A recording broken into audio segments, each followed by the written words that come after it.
We thank you for being with us today. And we thank you, Lord, that we may have an enemy in Satan, but we've got a friend and a deliverer and a sovereign God in you. Amen. And you even know what he's planning before he carries out the plans. And we thank you that you're all wise and you know how to direct us, Lord, to even cause whatever comes our way to work to your glory and to be a blessing to us.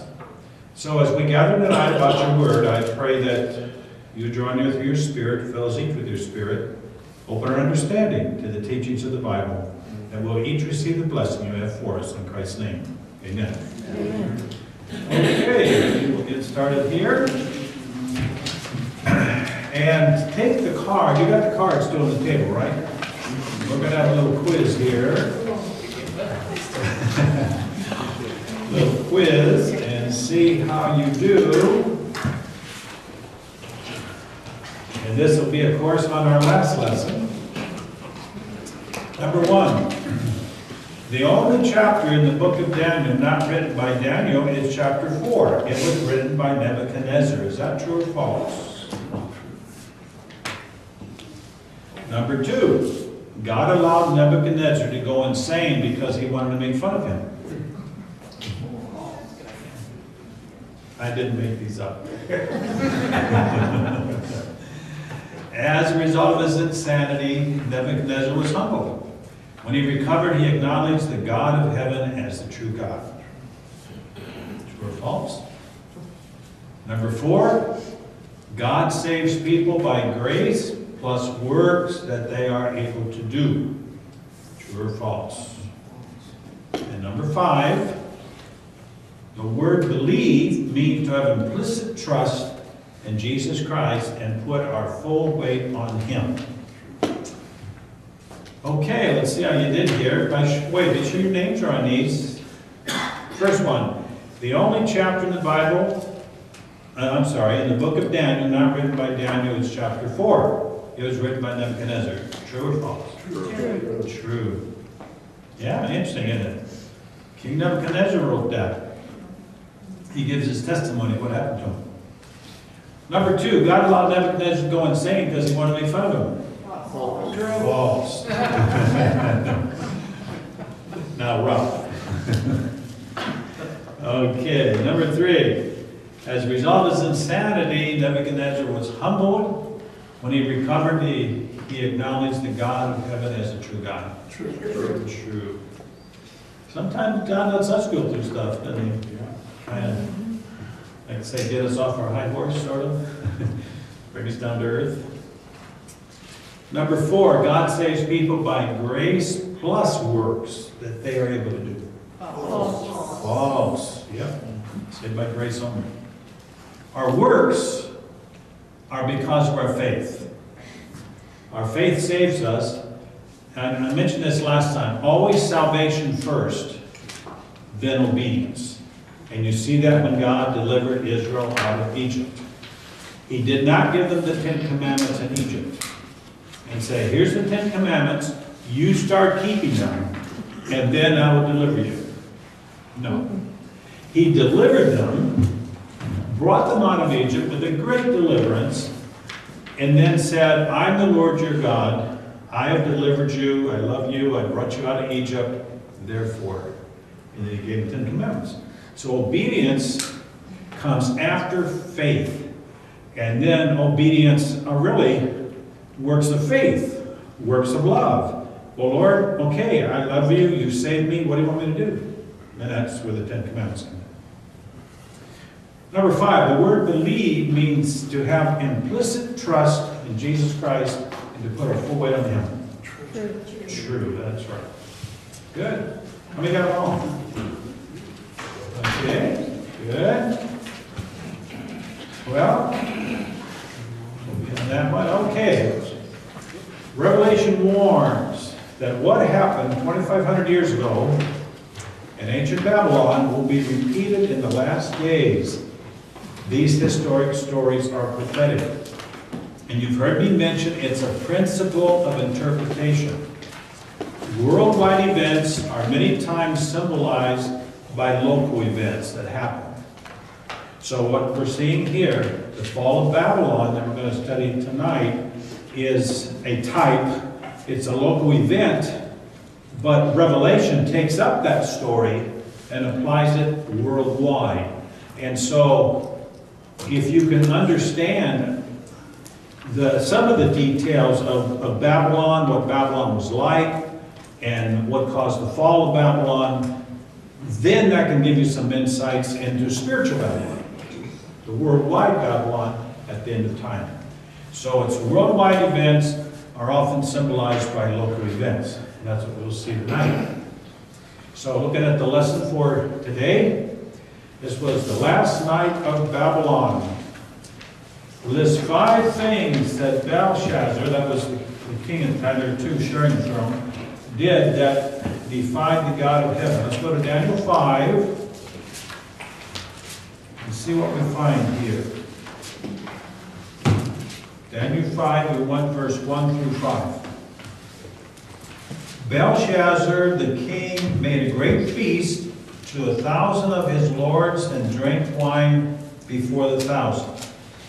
Belshazzar, whilst he tasted the wine, commanded to bring the golden and silver vessels which his father Nebuchadnezzar had taken out of the temple, which was in Jerusalem, that the king and his princes, his wives and his concubines might drink therein.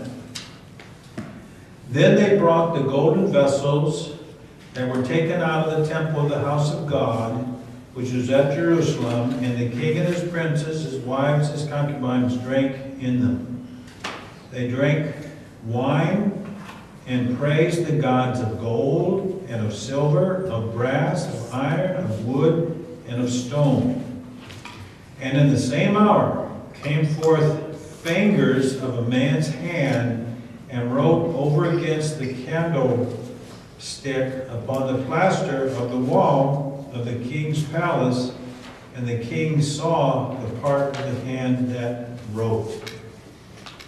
Well, interesting scenario. They're having a real wild, drunken feast, worshiping their gods. And so Belshazzar, he made a great feast. That'd be your first answer, in defiance of the God of heaven. Now it's interesting, I'm sure he knew the story of Nebuchadnezzar and the things that have taken place and how God had proved who he was, but he chose not to believe. That's how it is with some, you know. It doesn't matter what God does. They're just going to say, I don't care. I don't believe. Well, that certainly was the case here. Sad. He drank wine before the 1,000, so there were a lot of people there. And he commanded to bring the golden and silver vessels out of the temple, which was in Jerusalem. So, remember when Nebuchadnezzar came and conquered Jerusalem, they sacked the temple, and they took the vessels from the temple. So they still had them, and so he commanded that they be brought in for the feast. Now he knew where they came from. So they were put off somewhere. They weren't out there at the time. So he knew they were taken out of the temple of God. And so it's really an affront to God here to show, well, who's this God of the Jews? I'm more powerful than him, and our gods are more powerful. The king and his princes, his wives, his concubines, drank in them, using them to drink the wine. Drank in them. And they praised the gods of gold, silver, brass, iron, wood, and of stone. They had a lot of gods, also gods. So they praised those gods. And again, remember I said before, back in these days, each nation had their gods, and if they conquered another nation, then their gods were more powerful than the gods of the nation they conquered. And so here they're kind of basically making fun of the God of of the Jews and praising their gods as opposed to true God. Okay, in the midst of their blasphemy against God, what suddenly appeared and startled the entire assembly? Well, we read verse 5 about this hand, and then it says, I'll read it again, in the same hour came forth fingers, that's verse 5, a man's hand, and wrote over against the candlestick upon the plaster of the wall of the king's palace. And the king saw the part of the hand that wrote. Then the king's countenance was changed, and his thoughts troubled him, so that the joints of his loins were loosened, and his knees smote one against another. What a description. He's afraid. Have you ever been afraid like that? I've heard of people's legs giving way. At my previous church in Connecticut, we had a church school connected with it. And one morning I went there to have worship, as I did once a week. And I went out to the little ball field. It was before school started. And there was a little ways away a house that had 2 pit bulls. And these 2 pit bulls started running at me. And I looked around to see if there's anyone around. There's nobody around. And they're coming at me, and they're big pit bulls. And there was a black one and a brown one.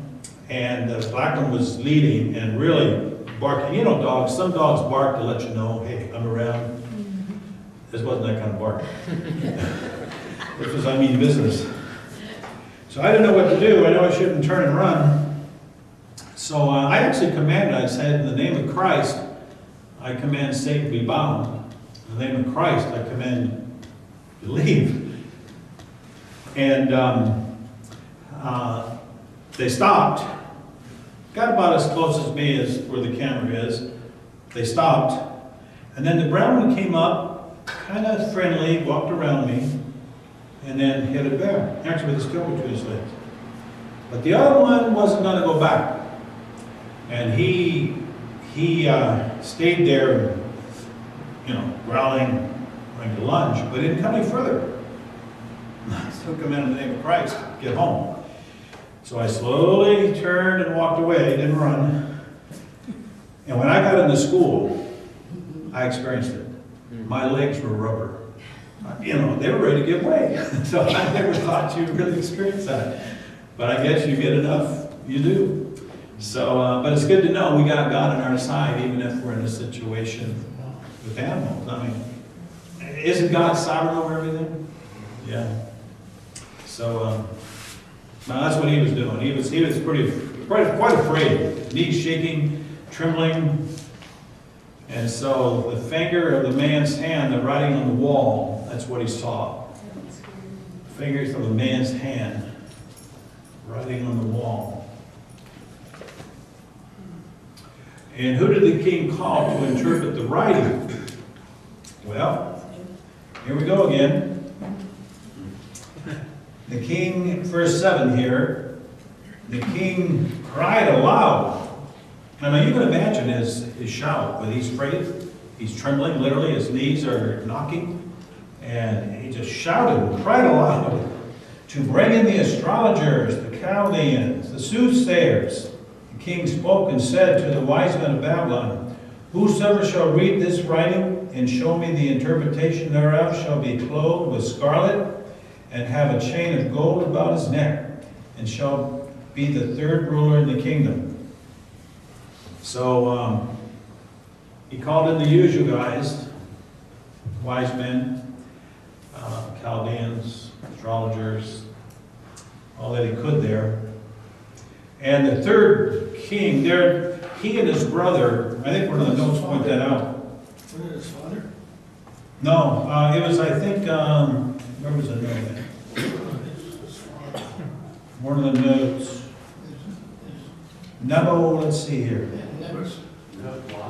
Yeah, Nebuchadnezzar. Yeah, Nebuchadnezzar was the father, and then Nebuchadnezzar, yeah. No, his father. Yeah. Belshazzar was grandson. Yeah, of Nebuchadnezzar. Yes. Right, right. And so there were two ruling, kind of co-ruling, and then so a third could have been brought in, if I'm understanding right here. So he's really offering a lot. Yeah, there it is. Nabonidus. Yeah, Nebuchadnezzar is dead, it says here. Belshazzar, the successor of Nebuchadnezzar, sits upon the throne, co-regent, with Nabonidus, his father. So they're co-reigning, and now he's offering number 3, if you can do this. So he calls in the wise men. Were the wise men able to interpret the writing? Same old story, right? Verse 8, then came all the king's wise men, but they could not read the writing, nor make known to the king the interpretation. So they could not do it.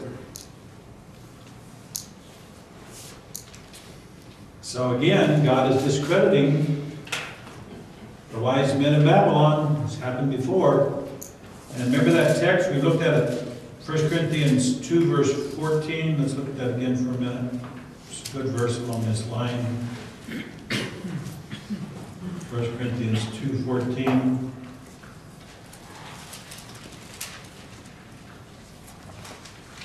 He says, but the natural man receives not the things of the Spirit of God, for they are foolishness unto him, neither can he know them, because they are spiritually discerned.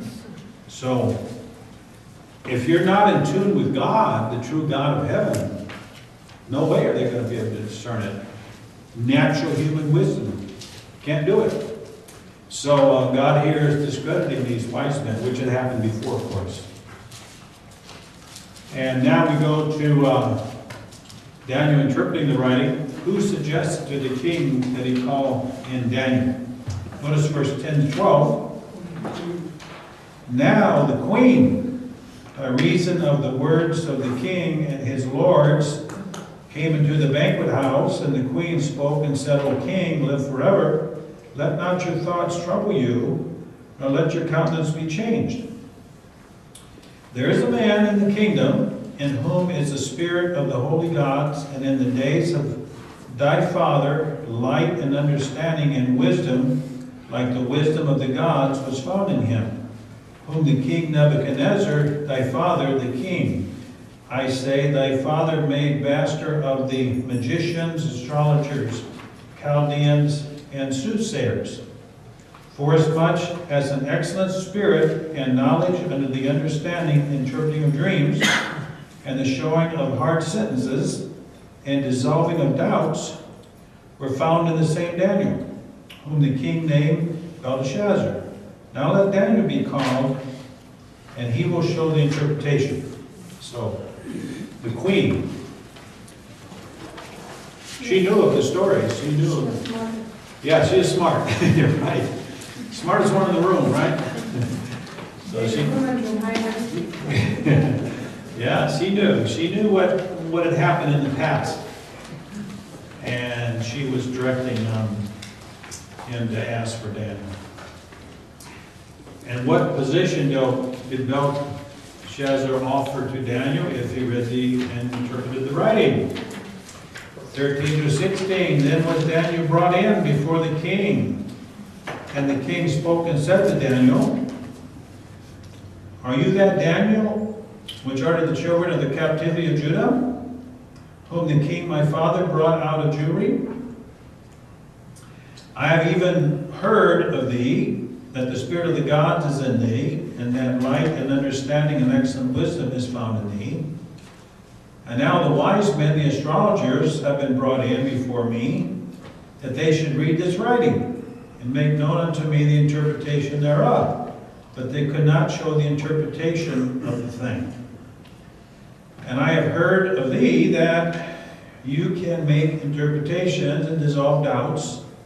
Now if you can read the writing, and make known to me the interpretation thereof, you shall be clothed with scarlet, and have a chain of gold about your neck, and shall be third ruler in the kingdom. So he offered the same thing. He would be made third ruler of the kingdom. You know what's interesting with Daniel? God put Daniel in high position, but he never coveted high position. And that's a good lesson for us. We work out, many of us maybe retired, but whatever, when we worked out in the work world, or if we're working out in the work world, it's human nature to covet higher positions and so forth. And that's really of the world, and you don't see that in Daniel. And you can imagine how much more peaceful it is to be content where we're at, believing God has placed us where we're at. We serve Him faithful where we're at, and if He wants to move us on, He will, like He did Daniel. If He doesn't, He won't. And He knows it's for our best not to. And so that would have been no incentive to Daniel. He was spiritual. He wasn't so much into high position in the world. Before interpreting the writing, Daniel fearlessly reminds Belshazzar of Nebuchadnezzar's insanity because he failed to recognize and honor the God of heaven. Did Belshazzar really know this? Let's go here to verse 17 and on. And a stone was brought and laid upon... Wrong chapter. 17. Then Daniel answered and said to the king, let thy gifts be to thyself, and give your rewards to another. Yet I will read the writing unto the king, and make known to him the interpretation. You, O king, the Most High God, gave Nebuchadnezzar thy father a kingdom, majesty, glory, and honor. And for the majesty that he gave him, all people, nations, languages trembled and feared before him. Whom he would, he slew, and whom he would, he kept alive. And whom he would, he set up, and whom he would, he put down. But when his heart was lifted up, and his mind hardened in pride, he was deposed from his kingly throne, and they took his glory from him. And he was driven from the sons of men, and his heart was made like the beasts, and his dwelling was with the wild asses. They fed him with the grass like oxen, and his body was wet with the dew of heaven, till he knew that the Most High God ruled in the kingdom of men, and that he appointed over it whomever he will. And you, his son, O Belshazzar, has not humbled your heart, though you knew all this. Pretty straight talk, isn't it? So he said, though you knew all this, you did not learn the lessons. You have not humbled your heart. What had Belshazzar done that invoked the wrath of God? Verse 23. And Daniel's going on to explain to him. But you have lifted up yourself against the Lord of heaven. And they have brought the vessels of his house before you. And you and your lords, your wives, your concubines have drunk wine in them. And you have praised the gods of silver and gold, of brass, iron, wood, stone, which see not, nor hear, nor know, and the God in whose hand thy breath is, and whose are all thy ways, hast thou not glorified. Important teachings there. So he says, you have lifted up yourself against the Lord of heaven. And the way he did that, he brought these vessels, brought the vessels of his house and drunk wine in them. Now, Daniel's very clear here about how truly sovereign God is. You look at the last part of verse 23. He's talking about these gods of gold and silver and wood and so forth. They don't see or anything. But then he talks about God. And the God in whose hand is thy breath. The Bible talks about that. That our life is in God's hands. People in the world may not realize that, but every moment we live is in the hand of God. He's sustaining it, holding all things. And he says here, and whose are all thy ways? Has thou not glorified? So God knew everything that Belshazzar was doing, and there was no acknowledging at all of the true God. Totally ignoring of him. And how often we see that in the world today. You know, I just shake my head at scientists. You know, these guys and ladies are some of them very brilliant. But it seems like the more they learn, the more they do away with God. And like I was just driving today, and you know, we live in a nice community. I see a tree and I see a beautiful home.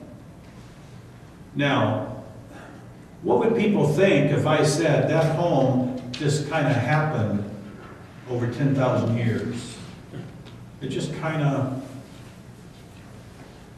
but people say that about the tree.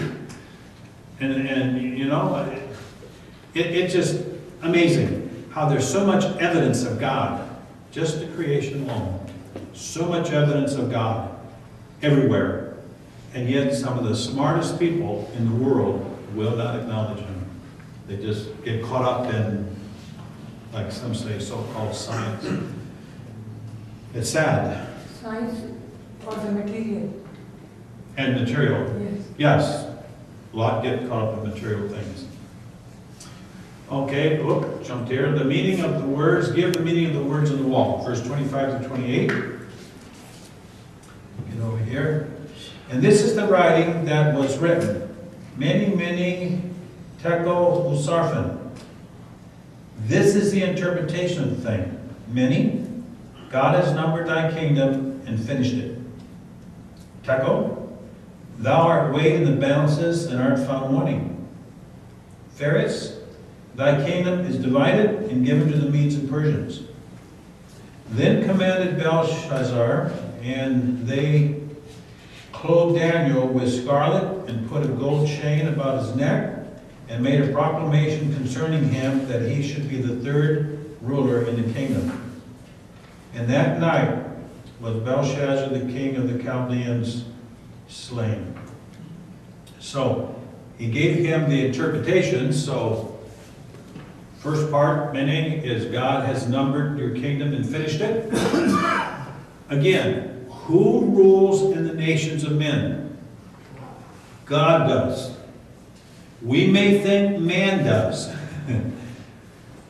But God is the ultimate sovereign ruler in the affairs of men. Now, you know, even the news today, we hear what's going on in Syria, and you know, there's talk about attacks going on there from